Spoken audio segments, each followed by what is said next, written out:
अंधार जुलमी होता पसरला समद्या गावा खेड्यात रे सौराज्याचा सुरव्या उगवला हे तत्काळी रात रे.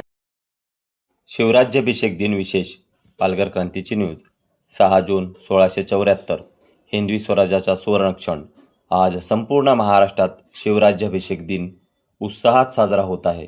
या दिवशी 6 जून 1674 रोजी किल्ले रायगडावर छत्रपती शिवाजी महाराज यांचा भव्य राज्याभिषेक सोहळा पार पडला आणि हिंदवी स्वराज्याला अधिकृत स्वरूपात प्राप्त झाले. राज्याभिषेकानंतर शिवाजी महाराजांनी छत्रपती ही पदवी धारण करून मराठा साम्राज्याचे सार्वभौम्य राज्याची घोषणा केली. शिवराज्याभिषेक हा केवळ एका राज्याच्या राज्यधोरण सोहळा नव्हता, तर रयतेच्या स्वाभिमानाचा, न्यायाचा आणि स्वराज्याच्या स्थापनेचा ऐतिहासिक क्षण होता. राज्याभिषेकानंतर अष्टप्रधान मंडळाची स्थापना करून सुशासनाची पायाभरणी करण्यात आली.